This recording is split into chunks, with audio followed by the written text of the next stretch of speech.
abençoados com todas as sortes de bênçãos. Melhor noite, pensou que não viria, né? Eu não pensei isso de você, eu sabia que você estaria aí. Tomou banho, comeu uma cocada de feijão, se preparou todo, usou aquele perfume da Mistral, ligou aquela televisão grandona, está aí sentado com a sua família. Estamos aqui juntos, aí, cansado, depois de um dia de trabalho árduo, mas quando deu 5 horas, comecei a lavar as ferramentas, eu e o ajudante, e então eu disse, hoje temos live, e todos lá foram para casa na ardente expectativa. Um abraço aos irmãos que trabalham conosco lá naquela obra, e estamos aqui para tratar deste assunto, que para mim já não é mais polêmico, para mim é um assunto extremamente esclarecido na minha mente. Deixa eu começar a conversar com vocês. A grande esperança da chamada igreja, e note a diferença, a grande esperança da chamada igreja, porque quando você usa o termo igreja, as pessoas relacionam o termo igreja aos templos, aos sacerdotes, aos sacrifícios, a uma rede de locais com seus associados. Quando você relaciona o termo igreja, vou para a igreja hoje, as pessoas relacionam as mandingas espirituais em nome de Cristo, aos toma lá da cá, aos cultos de paganismo, a esta hipocrisia acerca da religião evangélica. Então, a grande esperança disto que está aí, que de igreja não tem nem evangelho, a grande esperança que foi produzida, na verdade, é a maior das falsas esperanças. Se a chamada igreja evangélica produziu na vida das pessoas uma falsa esperança, foi acerca da vinda de Jesus de Nazaré. Porque quem prometeu vir não foi o Cristo ressuscitado, foi o Filho do Homem. E o Filho do Homem tinha um nome, andava num corpo de carne. Agora, pasmem, algumas pessoas ditas que estão em graça também têm essa falsa esperança de Jesus de Nazaré voltar e levar eles. Porque sim, foi Jesus de Nazaré, que era conhecido como Filho do Homem, que disse que iria voltar. E algumas pessoas que dizem ter a mente de Cristo, algumas pessoas que dizem que conhecem a revelação da graça, não se permite entender que Jesus de Nazaré, o Filho do Homem, voltaria como juízo. A sua manifestação não tem nada a ver com uma manifestação corpórea, física. O termo voltar está relacionado ao juízo, assim como Deus dizia, eis que Deus vem cavalgando nas asas de um querubim, eis que Deus vem numa nuvem, quando foi julgar o Egito, não era que Deus vinha numa nuvem, é que esta linguagem usada para eles, a quem foi escrito o oráculo de Deus, significava o juízo de Deus. Foi por isso que quando Jesus de Nazaré, que também se referia às pessoas como Filho do Homem, disse a Caifás e algumas pessoas, que disse que algumas pessoas que estão aqui, de maneira nenhuma verão a morte. E Caifás ouviu quando ele disse, e vocês vão ver o Filho do Homem vir sobre as nuvens. Caifás, então, o sumo sacerdote, rasgou as vestes, porque Caifás estava entendendo que Jesus estava se fazendo Deus, porque vir sobre as nuvens era um juízo eminente sobre uma nação, e era isto que Jesus, o Filho do Homem, estava dizendo. Tanto é que no relato, o sumo sacerdote diz, ele blasfemou, é réu de condenação. Então, a tradição evangélica acredita o seguinte, que Jesus vai vir no futuro incerto, quando todo mundo ouvir falar de Jesus. Você vê, de janeiro até hoje morreu muitas pessoas por conta da pandemia, mas nasceram também muitas pessoas. Aí o irmão, vizinho disse, aquele irmão morreu de coronavírus, morreu sem ouvir falar, não morreu de ouvir sem falar Jesus, porque eu fui lá no hospital e falei com ele, senão Deus ia requerer o sangue dele da minha mão. Vê se Deus iria colocar a responsabilidade de uma vida na mão de um homem.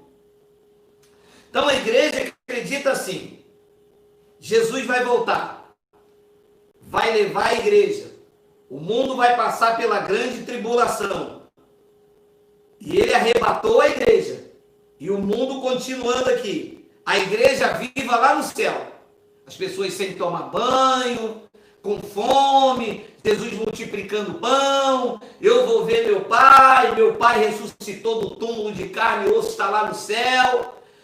Aí depois da grande tribulação, Jesus destrói tudo isso. Aí ele traz a igreja aqui para baixo de novo. Isso é o que a igreja passou a vida toda. A falsa esperança, este filme de Steven Spielberg. Então, vamos lá. Jesus leva a igreja fica lá no céu, e toma banho, e joga fora no lixo, e joga fora no lixo, e joga fora no lixo. Aí, ele destruiu tudo aqui, volta com a igreja de novo aqui para baixo. E então eles dizem que agora Jesus vai reinar com a igreja 1000 anos. E reina com a igreja 1000 anos. 1000 anos passa, Jesus leva a igreja para o céu de novo e solta Satanás. E Satanás faz a lenha que for. Jesus destrói Satanás e volta com a igreja de novo. E agora vai julgar. Depois de tudo isso, agora vem o juízo final.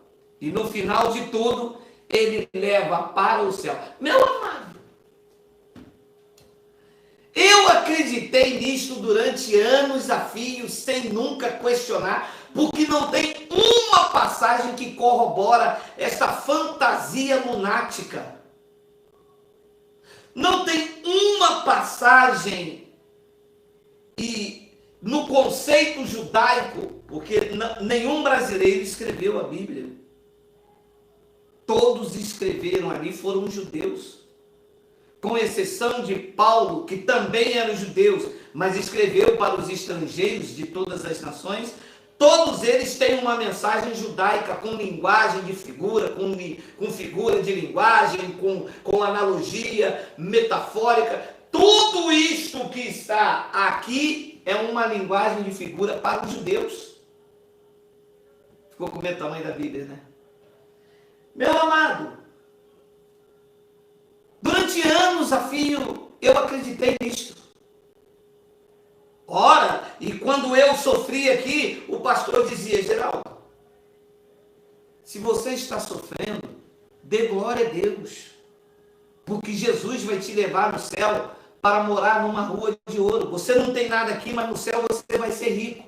Mas isso ele falava com o cofre cheio dos dízimos dos irmãos, com o melhor da terra, com almoço farto, sua família comendo do bem e do melhor, enquanto eu trabalhava e ganhava do meu salário, eu tirava 10% e eu ganhava por semana para dar a ele. Então, meu amado, está confirmado, Jesus não voltará. Acabou. Vamos viver agora no temor do Espírito Santo, vamos aprender a amar e suportar uns aos outros, vamos tirar os nossos olhos das nuvens e vamos colocar agora os olhos na vida daquele irmão, porque Cristo está lá, Cristo não está nas nuvens. Isto era uma linguagem de figura que denotava juízo contra aquela nação. Vamos olhar para o seu irmão que você nunca olhou, vamos olhar para um necessitado, vamos estender as mãos aos aflitos, vamos ajudar as viúvas nesses dias de pandemia, vamos ajudar o próximo, vamos nos respeitar, vamos respeitar a esfera de ação de cada um, entender que Deus deu uma limitação a você e outra a mim. Não queira aquilo que é meu, porque eu não quero o que é seu. Não seja trapaceiro. Tem muitas pessoas aí querendo pregar a graça, mas trapaceando. Alô, deixa eu abrir um parênteses. Não se constrói um canal no YouTube ou um chamado ministério para pregar a graça de Deus, difamando e falando mal do seu irmão, com quem você andou vários anos a fios, com quem você se alimentou, abraçou, sorriu, e por conta aqui de uma carnalidade entre ambos, você não aprendeu que Cristo está na sua vida e na vida do seu irmão, e fica torcendo para Jesus voltar, coisa que ele não vai fazer mais. Então vamos ao texto. Disse Paulo aos Hebreus, no capítulo 9 e no versículo de número 28. Assim também Cristo, tendo se oferecido uma vez para sempre para deixar os pecados na igreja por batismo tirar. Está escrito isso aí? Diz que ele se ofereceu uma vez para tirar os pecados de muitos. Não são de todos, porque os filhos da perdição já estavam sem o Espírito, já nasceram condenados, e depois de 70 descer, então, a conta fechou para eles. Diz que Cristo, tendo se oferecido uma vez para sempre para tirar os pecados de muito, disse Paulo aos Hebreus, no ano 67 da primeira era cristã, aparecerá segunda vez, sem pecado. Agora, não faz assim. Eu já senti alguém tentando correr, não faz assim não, que eu entro aí e pego você aí. Vai ficar sentado para ler comigo, porque estava aqui, mas você nunca leu. Diz que Cristo aparecerá uma segunda vez, sem pecado, para quem? Para os que o aguardam para a salvação. Ah, não é para os salvos? Não. Que checkmate estava esse versículo escondido, hein? Diz que ele, Jesus, Paulo estava dizendo no ano 67, antes de se consumar os 70, quando ele veio para julgar Israel. E nós explicamos que até 70 descer, ninguém estava salvo completamente. Eles esperavam a transformação do corpo, eles esperavam a redenção, eles esperavam a libertação total, eles viviam retidos no Hades, então eles aguardavam a sotéria, a salvação completa.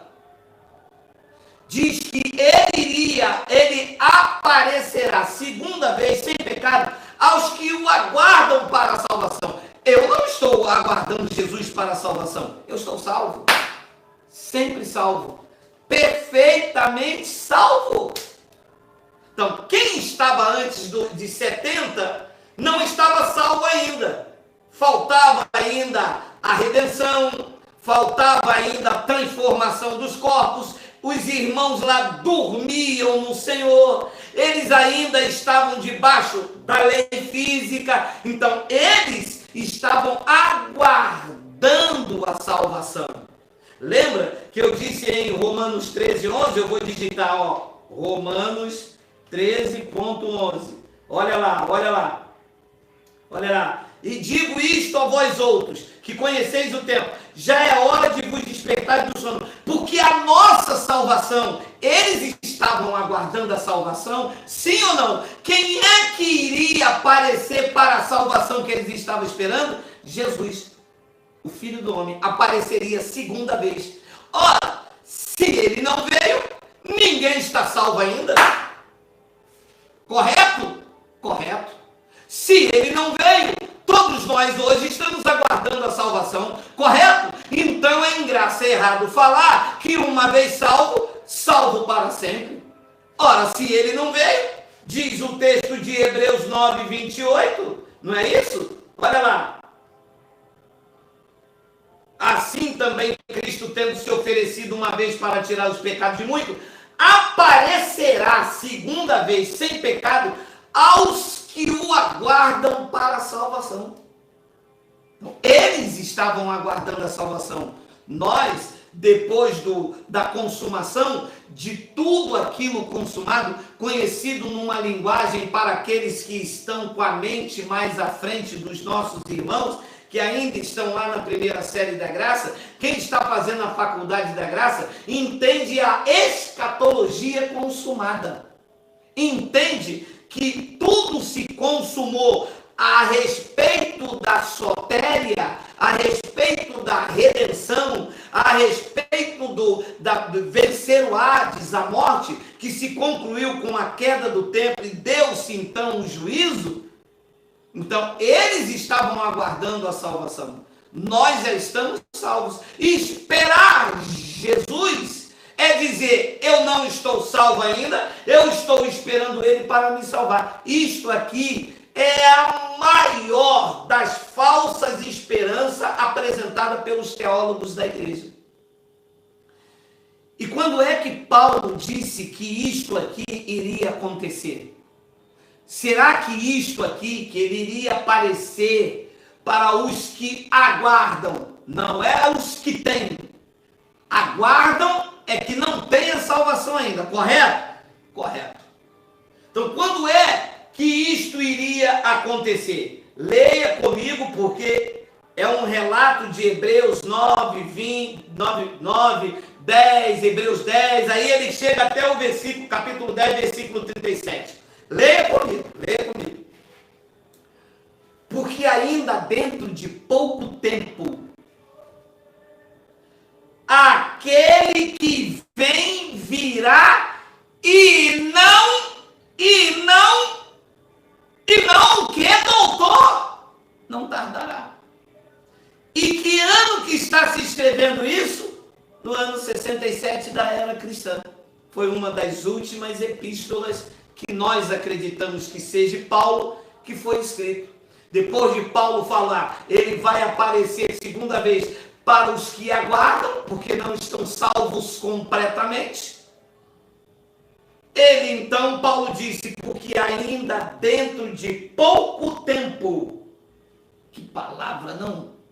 Pouco tempo quer dizer 20 séculos? Willis, como é que eu nunca vi isto? Como é que eu nunca entendi isto? Diz que porque ainda dentro de pouco tempo, aquele que vem virá. E veio no ano 70. Paulo não viu, foi decapitado.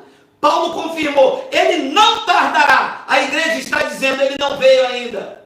Vai vir agora. Teve um irmão aí, Manual do Wala. Acho que o nome do canal é esse, Manual do Wala. Não sei se ele botou esse nome aí para mim, porque eu falo brincando, Wala, né? Manual do Wala, ele ia vir dia 8 de maio. Aí eu não sei se ele não tinha álcool em gel, voltou. Aí depois ele ia vir no dia 15 de maio. Aí no dia 15 de maio ele também já tinha profetizado que Emmanuel Macron ia ser o anticristo. Não sei se Jesus bateu de frente com Emmanuel Macron. Emmanuel Macron falou para ele, o que é Messi Beaucoup? Aí ele voltou. Aí agora ele diz lá no Manual do Wala que parece que vai nascer um filho varão. Aqui do meu lado, aqui nasceu um menino agora. Botaram o nome do prefeito de Washington, não sei se é esse. Meu amado, você sabe essas loucuras que ficam prendendo as pessoas debaixo desta vã esperança e as pessoas deixando de viver, porque eles vão sugando. E são falsos profetas. Você vê que segundo a tradição judaica, que eles insistem em preservar, isto não era nem para as pessoas terem temor deles. Porque lá na lei Deus disse, olha, se o tal profeta falar e não acontecer, não tenhas temor dele. Eu já vi centenas e centenas dizendo, Jesus vai voltar, é meia-noite e vai ficar escuro, é um demônio que vai bater na porta, é um cabelo que está dentro da Bíblia, e bebe boldo porque cura, porque faz. Você sabe essa sandice que a igreja está vivendo e deixou de ter autoestima, de cuidar, deixou de passear com a família, deixou de trabalhar, de investir na sua vida, de amar o seu próximo, e pegam esses lixos e aplicam na sua vida. Ora, ele veio, não tardou. Paulo escreveu isso aqui no ano 67, isso aqui não foi escrito agora de manhã, enquanto eu estava lá trabalhando, cozinhando uma batata doce para tomar com café com leite, eu e meus irmãos do trabalho, e Paulo pegou isso aqui e escreveu para mim ler agora aqui não. Isso foi escrito no ano 67 da primeira era cristã. Ei, alô, desperta, ó tu que dormes. Até quando você vai pegar este livro aqui e vai ficar lendo como se isto fosse uma notícia hoje, fresquinha? Isto é uma notícia passada. Aquele que há de vir virá e não tardará, e não tardou. No ano 70 ele veio, julgou a Israel. Ele veio julgar o Israel. Ele veio separar o bode das ovelhas. Os filhos da perdição foram julgados, sentenciados. Quem nasceu de 70 descer para cá, os eleitos estão eternamente salvos, e os bodes julgados, acabou, não tem mais o que fazer. Amou Jacó e se aborreceu de Esaú. Palavra concretizada. Foi Paulo que disse, o Senhor cumprirá cabalmente a sua palavra em breve. Este breve estava dentro daquele período, estava dentro daquela geração, daquele aion, naquele sistema de coisas que estavam por se dar. Era o fim dos séculos, como Paulo disse, para nós, a quem é chegado o fim dos tempos. Paulo disse a Timóteo, nos últimos dias, eles estavam vivendo os últimos dias, aquele que havia de vir, estava vindo, disse Paulo aos Hebreus capítulo 10, versículo 37. Como é que a igreja não desperta o povo para isso? Mas nós estamos aqui para combater o bom combate. Estamos aqui para esfregar isso aqui. É claro, né? Que se pegam isso aqui e colocam hoje aqui, no ano 2020, não respeitando o tempo verbal, não respeitando o contexto histórico, não respeitando o autor, porque é uma infâmia, é um insulto alguém escrever alguma coisa e ela ter esta validade para sempre. Porque não adianta, olha, isso está gravado, olha aqui, 4 de junho de 2020.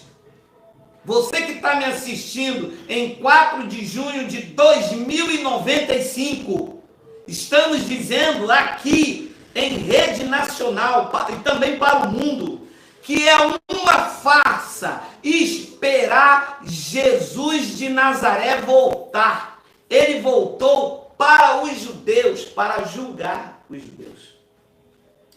Então deixa eu fazer uma conclusão. Entenda, o Filho do Homem não governa a igreja. O Filho do Homem veio para julgar Israel. A igreja é de Cristo.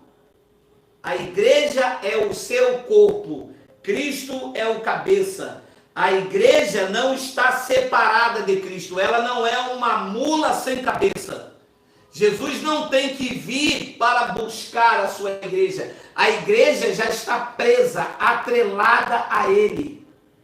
Entenda uma outra coisa. O reino do Messias não é físico. Não vem com aparência. Não tem nada a ver com o reino físico. A sua manifestação não é corpórea, não é física. Olhos físicos não veem. O juízo se deu com situações, com julgamentos, com juízo. Era isto. O reino é espiritual. Ele disse, quando disser ele lá, ou ali, ou acolá, não vá. O reino está dentro de vós. Nós vivemos um reino espiritual. Então era isto que o apóstolo Paulo estava passando para os irmãos. Eles estavam aguardando a salvação. Vou ler mais uma vez, para que fique bem claro, Hebreus 9:28. Assim também Cristo, tendo se oferecido uma vez para tirar os pecados de muitos, e não foram de todos, aparecerá segunda vez, sem pecado, claro, sem pecado, porque ele tirou o pecado. Quando aparecesse, o pecado já não estava mais. Aí ele diz, aparecerá a quem? Aos que o aguardam para a salvação. Então, qual era a salvação que faltava se realizar? Ora, meu amado, a redenção do corpo era uma delas. Olha o que diz Filipenses capítulo 3, versículo 20. Olha só. Pois a nossa pátria está nos céus, de onde também aguardamos o Salvador, o Senhor Jesus Cristo. Veja, eles pegam esta passagem aqui e aplicam hoje. Mas Paulo está aguardando ele vir, porque até o momento da escrita, ele não tinha vindo ainda.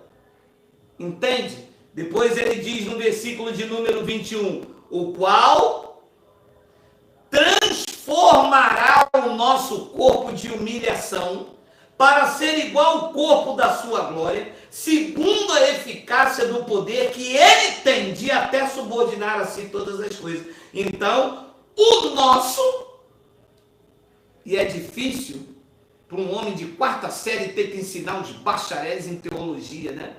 Nosso aqui, a palavra está na primeira pessoa do plural. Se eu aplicar isto aqui na igreja hoje, doutor, eu estou trazendo o autor para cá, porque o autor se inclui no texto. Aprenda isso, doutor.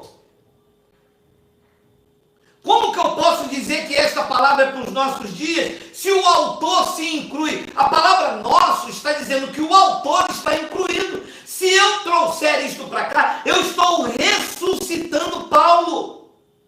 Quando ele diz nosso, é de Paulo e dos irmãos que estavam na cidade de Filipe, aguardando ele para a salvação. Qual era a salvação aqui que tinha que acontecer? O corpo ficava retido no Hades, a morte prevalecia. A condição do corpo desses homens era um corpo de humilhação e não um corpo glorificado. Hoje, o nosso espírito já está com Cristo, já ressuscitamos com Cristo, já estamos assentados com Cristo. Mas alguns irmãos que ainda estavam lá, por causa dos pactos se cruzando, a condição do corpo era de humilhação. Mas quando ele viesse, e Paulo disse, ele não tardará, ele virá. No ano 70, ele reivindicou os espíritos dos eleitos que dormiam. Primeiro, foi tomado com força. A palavra arrebatado é tomado com força. A morte prevalecia. O último inimigo a ser vencido, pregou Paulo em 1 de Coríntios, capítulo de número 15, era a morte. Ele reivindicou, ele tomou o que era dele, estava ali com o resgate, era a salvação, dos trâmites da salvação, não sei se a palavra é essa, era a redenção do corpo, sabe, era a libertação daquele estágio de humilhação, o corpo preso no Hades, a morte prevalecia. Pregou Paulo em 1 de Coríntios capítulo 15, diz que o último inimigo a ser vencido era a morte, e eles passaram daquele estágio de humilhação para um corpo glorificado. Paulo disse que quando isto acontecesse, nós, quando deixarmos esta habitação, experimentaremos isto. Mas o evento estava encerrado para aqueles dias. Eles teriam e veriam um corpo glorificado, segundo a eficácia do poder que ele tem de subordinar a si todas as coisas. E a igreja pega esse versículo e traz para cá. Ué, mas Paulo falou que ele vai transformar o nosso corpo. Ora, das duas, uma. Ou no lugar do teu carro você tem um túnel do tempo e foi para lá e Paulo te incluiu nesse texto, ou você trouxe Paulo para cá, porque a palavra nossa aqui inclui o autor. Então significa que não é uma palavra aplicada para os nossos dias, porque se for aplicar aplicada para os nossos dias, Paulo tem que estar presente. E se você se inclui, você voltou no passado. Era um filme da minha época chamado O Túnel do Tempo. Então, todas as coisas já se cumpriram. O juiz já julgou. Quem nasceu em 70, depois de 70 DC, estão salvos os eleitos. O filho da perdição foi sentenciado. O Geena era um paralelo de um vocábulo para mostrar da mesma forma em que os bandidos, os malfeitores, os perversos caíam dentro do Geena. Ele usou este paralelo, esta linguagem que eles entendiam para dizer que os filhos da perdição teriam uma morte eterna, uma extinção de vida, nunca mais viveriam. E isto é triste e lamentável quando você tem a vida eterna. Abençoado, desfrute. Quando você deixar esta habitação, o teu espírito retornará para Deus, de onde veio. Você está nesta terra participando de carne e sangue. Você está aqui numa missão. Você está como embaixador de Cristo.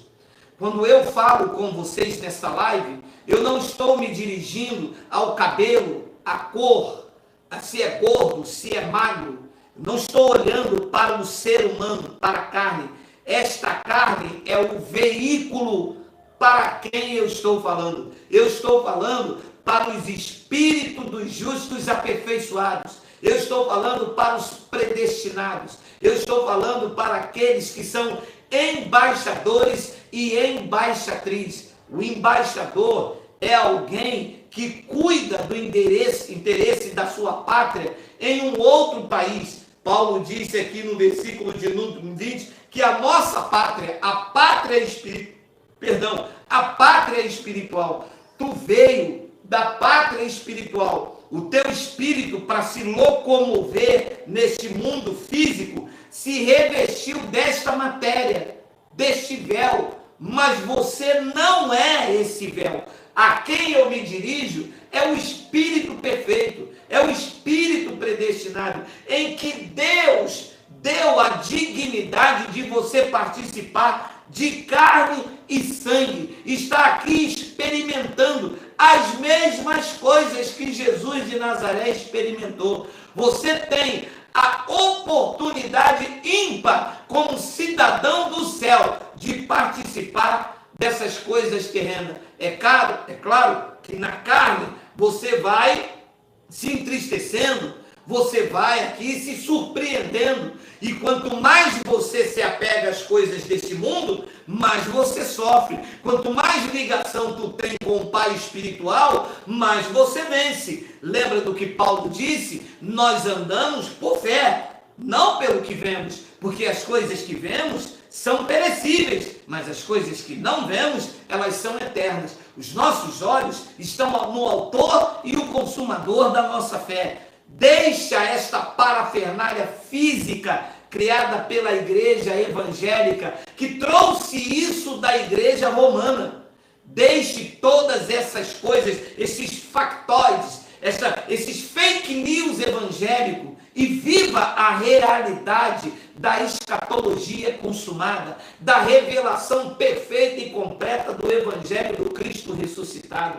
Cristo não virá buscar a igreja já está com Cristo, presa, arraigada, unida. Os que se unem ao Senhor é o Espírito com ele. Ele não vai arrebatar todo mundo subindo como um boneco, como um marionete, e alguém fala: espera aí, ficou meu cartão de crédito aqui, minha mulher não é salva, ela vai gastar tudo com o outro. Você pensa isso ainda, é coisinha? Por amor de Deus, meu amado! Para com esse negócio. Viva a vida maiúscula. Você é um herdeiro de Deus. Deus te deu uma oportunidade de você vir nesta terra. Há um espírito aí dentro que pertence a Ele, e Ele está te dando a oportunidade de você viver as emoções físicas retornará para o Pai. Olha, e viva dando um bom testemunho, viva como embaixador, como embaixatriz de Cristo, reinando em vida e em perfeita vitória. Quero deixar só esse recado para vocês. Meu grande abraço. Até amanhã, querendo Deus, tá? E amanhã nós voltamos a falar de mais algumas coisas relacionadas ao reino.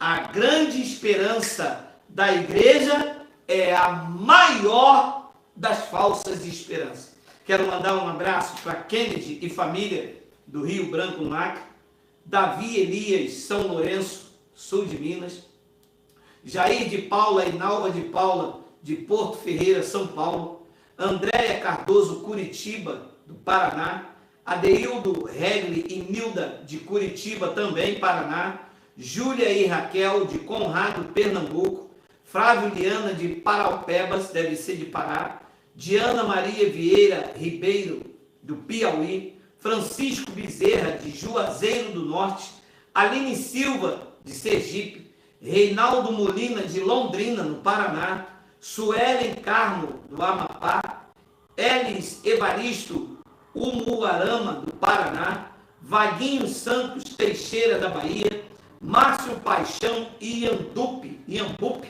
da Bahia, Marisa e Edivaldo, de Manaus, Amazônia, olha, Josânias Rodrigues, de Aracaju, Igaraçu, Pernambuco, Samuel Duarte, de Maceió, Alagoas, Marcelo Carvalho, de Mangaratiba, nosso vizinho aqui, Rio de Janeiro, Alexandre Teles, de Porto Alegre, Cristiano Damasceno, Teresina, Piauí, Antônio Ferreira Morato, São Paulo, Nonato, Recife, Pernambuco, Sônia Oliveira e Fábio, de Colombo, Paraná, Evanir Jerônimo, de Maceió, Erilândio Silva Mineiros, de Goiás, Cacilda Martins, de Uberaba, Jaime Cano, de Santa Bárbara do Oeste, São Paulo, José Eduardo Pereira, de Campina Grande,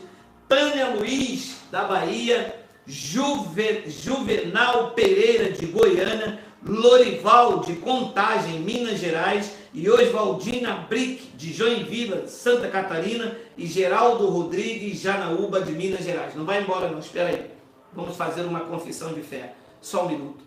Eu recebi um vídeo hoje de um ex-pastor lá de Goiás.